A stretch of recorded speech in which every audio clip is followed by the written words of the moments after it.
Mirror, mirror on the wall, who's the best controller of them all? I love playing control casters in Dungeons & Dragons, but who is the best controller in D&D 5th edition? Let's break down the competition and see who reigns supreme in 5e between the Druid, Bard, Sorcerer, and Wizard. So to start off, let's take a look at some of the best class features each of these has to offer and see if there are any major advantages there. And yes, before we continue, the Warlock got left out of this competition due purely to spell slots. 3 spell slots at level 12 isn't going to cut it, especially in a competition where a lot of the lower level spells are just as effective as they're based off of your character's growing spell DC. This doesn't mean the Warlock isn't a good caster, but for this competition, it just isn't a good fit. So starting with the Bard, a class that some might think is favored to win this thing, they bring 3 different options to the table. The College of Glamour's 6th level ability, Mantle of Majesty, which lets you pop off for 1 minute's worth of commands as a bonus each round. The only drawback is that it requires you to maintain concentration just as though it were a spell.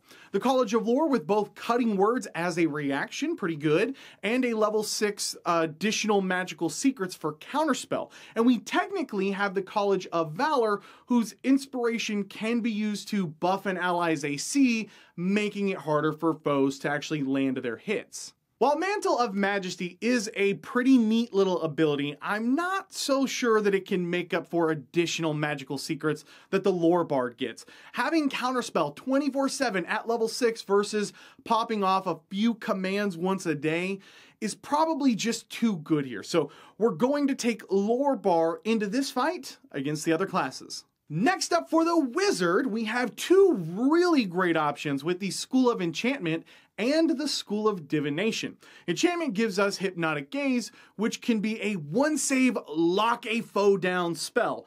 Of course, you will have to spend all of your actions maintaining it, but it would be a hell of a trick against a more dangerous foe while your teammates clean up all of their minions, and then you all turn and engage the bigger threat at once. Also, you can use this more than once a day as long as it's against different targets, so it's a pretty solid little ability. At 6th level, we get Instinctive Charm, which can redirect attacks, and at 10th level, we can split our enchantment spells, another very solid ability. Or we could go the School of Divination route, which gives us one of the most powerful abilities in the entire game, Portent. And as far as controlling the battlefield, there's no better ability. And at level 6, they grab Expert Divination, which we can use in combo with our level 3 spell, Mind Spike, to lash out with some psychic damage on occasion and get back a spell slot. Tough decision here, but honestly, being able to force an enemy to fail one of your saves or automatically giving your Barbarian an 18 on their Wisdom save against a Confusion spell that's going to wreck the party, it's just too good when used by a smart controller player. So we'll take Divination Wizard into this battle. Next up is Sorcerer, and for Sorcerer, there is really only one option for controlling the battlefield, and it comes in the most chaotic form with the Wild Magic Sorcerer and their abilities Tides of Chaos and Bend Luck. Both of these are great in one area, saving throws. Now, a lot of people might be thinking, how can someone who might have to roll on the Wild Magic Surge table be a good controller? Isn't that kind of oxymoronic? Well, yeah, sure it is, but rules as written won't have the Sorcerer rolling all that often, and the thought of trying to cast a little charm on a guard and accidentally casting Polymorph and turning them into a toad or a frog or a sheep instead just makes me giddy to all hell. It's just too much fun to pass up.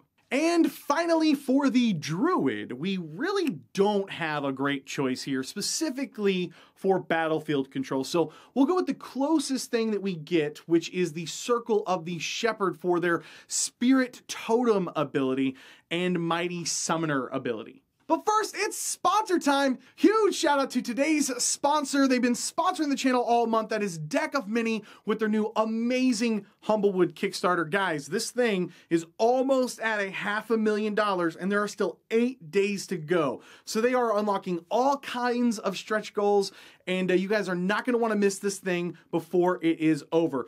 Humblewood is a new 5e campaign setting that includes new birdfolk player races, new monsters, spells, compelling adventures, and so much more. So guys, I will throw a link to it down below. Go check out Humblewood before this thing is done. Thank you, Deck of Many, for being a part of the Taking 20 team. Okay, starting off with the cantrips, we really only have one spell that can be used for a bit of battlefield control, and that's the Bard's Vicious Mockery.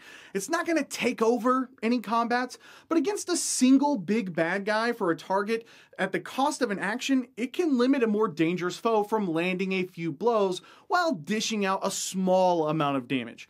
The bottom line is it doesn't scale well, but it's pretty decent early on. Moving on to level 1 spells, we have our first shared spell across the entire board, Charm Pursing.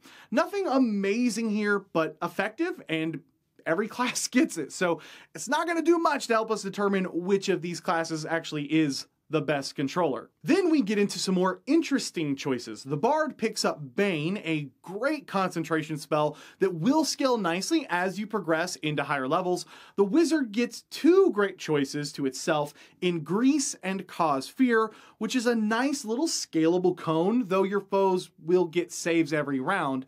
The Druid gets Entangle, which is an absolute bomb at first level, as creatures who fail will have to spend their actions trying to break free. And then we have the Wizard and Sorcerer spell Color Spray, which has no save, but doesn't last very long. And then of course there is the Wizard Sorcerer Bard Sleep spell, which is absolutely fantastic, scales well at later levels if you are going for one target only, and especially if that target happens to already be wounded, and also, like Color Spray, it has no save. We're leaving Tasha's Hideous Laughter off our spell list here though, as I think a single target, required concentration, and save every round pretty much makes this a subpar spell choice. Alright, we will give the cantrip and level 1 spells to the Bard, though the Wizard was a very close second with Grease.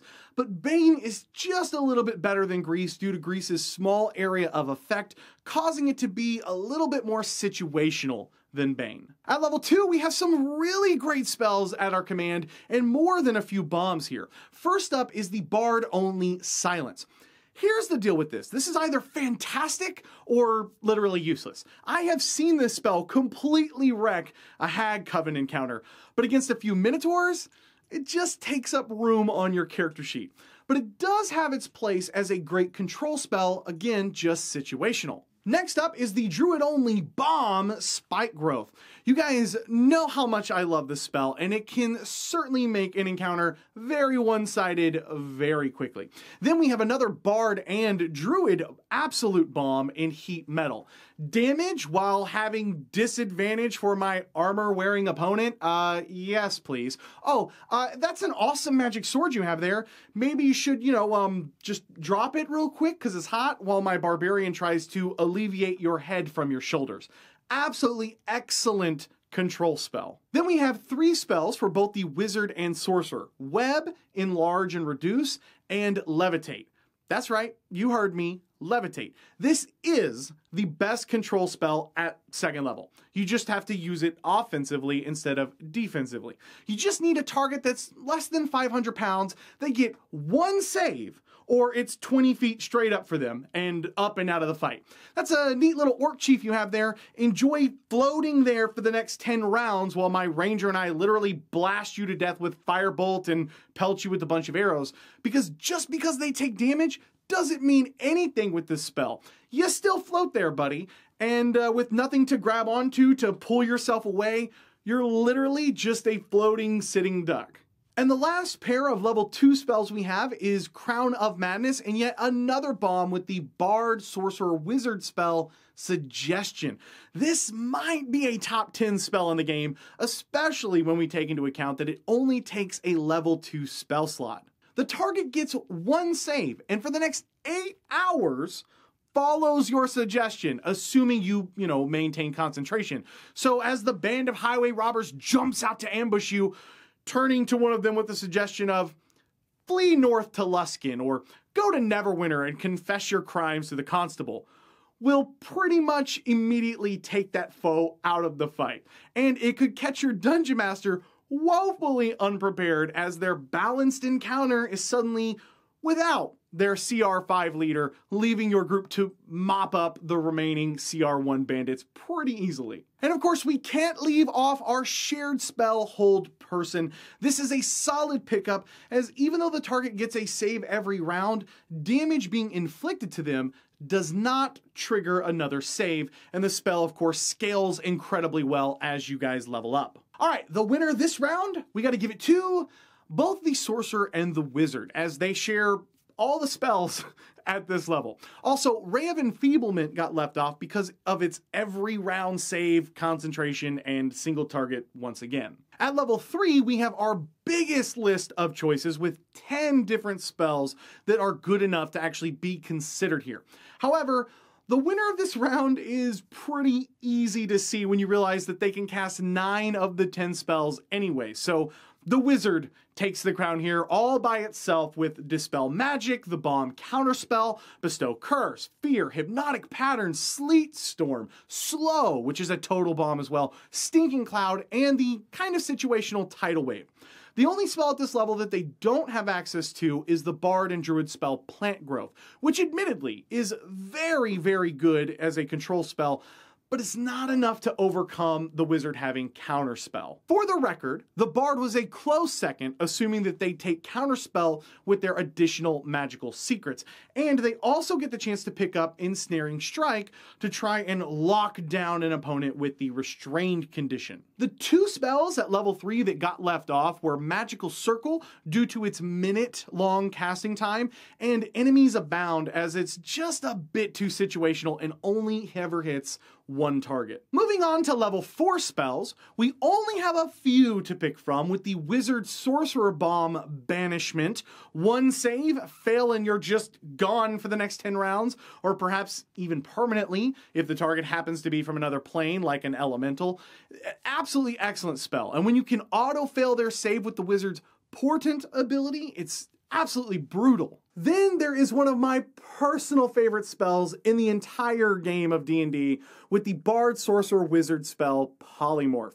What's great about Polymorph is that the target only gets 1 save, and unlike Banishment, once you've cleaned up all the extra mobs and your party is ready to face the big bad threat for the encounter, you can actually get that free damage in on them before they're backing up and into the fight, as any leftover damage that your Barbarian deals to the slow-crawling 1 hit point slug you've turned him into will carry over to the actual enemy, while everyone else gets to use their readying actions as reactions to make an attack as well before normal combat resumes in the initiative order. We also get a pair of Wizard-only spells here that will help the Wizard grab its 2nd round in a row, well, 2 out of 3, with Black Tentacles and Resilient Sphere, while we left off Compulsion and Dominate Beast as they just aren't good enough for that precious level 4 spell slot. This is also a good place to mention walls and wall spells, as we do get access to Wall of Fire at this level as well.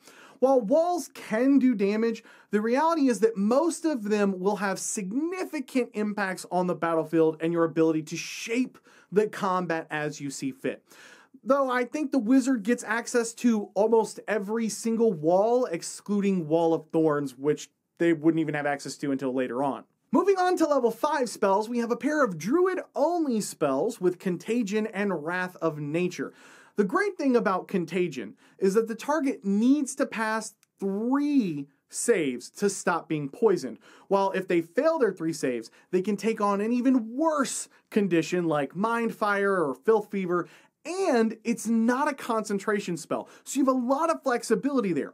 Wrath of Nature turns the whole battlefield against your enemies, and they can easily find themselves grappled and easy targets for your party's rogue. Then we have 3 spells for the Bard, Wizard, and Sorcerer with Dominate Person, Hold Monster, and Synaptic Stasis. Gosh, I butchered that like 6 times.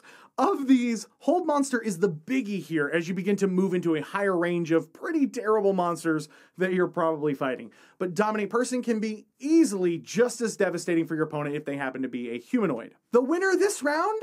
The Bard. Because the Bard gets access to 2 additional spells from any class.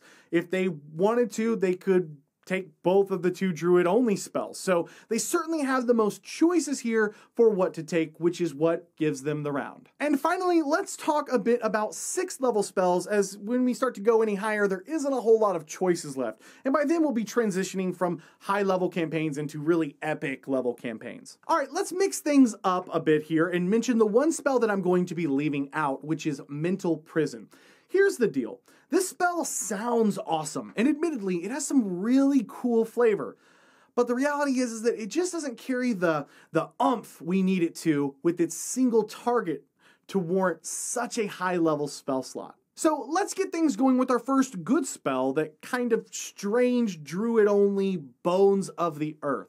While this spell might fall into the category of situational, as you'll hopefully be slamming several targets into ceilings no higher than 30 feet, the best part about the spell is that it doesn't require concentration.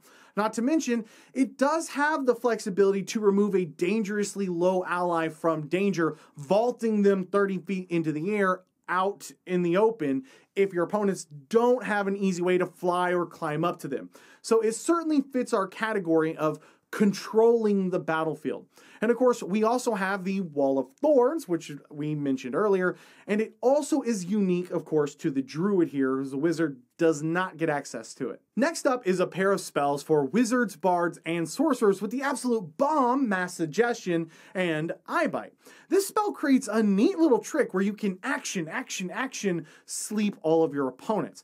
And you can give your opponents all kinds of grief playing whack-a-mole, trying to spin their actions, waking up their friends. Then we have a Bard Wizard spell with Otto's Irresistible Dance. Honestly, I almost left this spell off completely, but only the fact that the target doesn't get another save if they take damage, they only save once a round at the end of each of their rounds, is what at least let me leave it on this list and acknowledge it a bit as a decent control spell. Then there is a Wizard Sorcerer spell that has a really creative use with certain walls, like Wall of Force as a great example, called Scatter. The thing is that Wall of Force is invisible, and Scatter lets you dump 5 creatures of your choice to another area that you can see. So did the evil sorceress throw down a Wall of Force, separating your party from aiding one another? No problem. Just slap down all of the bad guys on one side and all the good guys on the other side. Or better yet, slap down your own wall and then pull the sorceress to your side and put all of her minions back on the other side. And then, profit really, really hard. That is the essence of battlefield control right there. And finally, there is the Wizard's Flesh to Stone spell, which, if it goes well, just outright kills someone. While if your foe misses their first save, but is able to prevent themselves from turning fully into stone, the entire time it's fighting off the effect, it's considered restrained, which is pretty nasty and a great control spell. And once again, the round goes to the Wizard.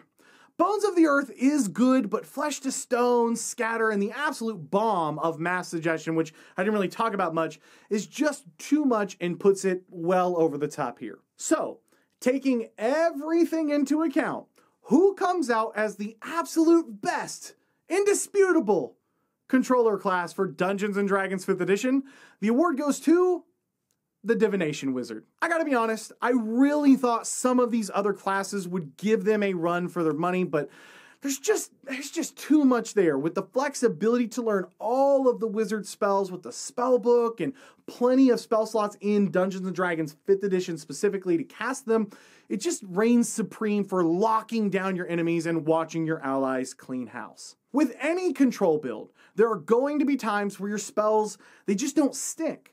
And having the backup of Portent to either auto-fail an opponent in that pivotal moment, or auto-pass a save for an ally, or even having it be used on an attack to help your paladin auto-crit or just land a really solid blow in that key moment, it's just too good. Though the Lore Bard and Sorcerer could both make for a great alternative for control builds themselves, and I don't think you can understate just how good Heat Metal is at level 5 for the Bard, with their own bardic inspirations and versions of Counterspell for the Lore Bard. They might even be better than the Divination Wizards in low-level campaigns, while the Sorcerer, you could argue has a better shot at consistency, with their sorcerer points allowing them to convert into more spell slots when the wizard has run dry, so to speak. And don't discount the sorcerer's bend luck as being almost as capable and just as flexible as the wizard's portent. Though there will be a few spells the sorcerer just won't have access to, it might not matter all that much as they will be able to cast the most impactful spells. Also, while I'm surprised the druid didn't have as much to bring to the table as I had initially thought, a player who wants to supplement their druid with control type spells could easily blend it in with a bit of a different build, maybe one focused on both summons and control to try and manipulate their battles just as well, just in a slightly different manner. When it comes to my next controller build, I'm probably going to try to rock the controller sorcerer. The 3.5 sorcerer used to be my absolute favorite class, and I think the control sorcerer in 5th edition is totally viable, not to mention the idea of a control caster that loses control of his magic with wild surges. That sounds like an absolute blast to play, and it could certainly have quite a bit of flavor. I might even have to give him a neat little nervous tick or twitch as he tries to control his own powers in order to control others. All right, guys, what do you guys think? Do you agree with me that the Portent Wizard is in fact he's the best controller in the game? What spells did I not mention here that you guys think should have been actually included in this video? And also, which of these controllers do you think would be the most fun to play?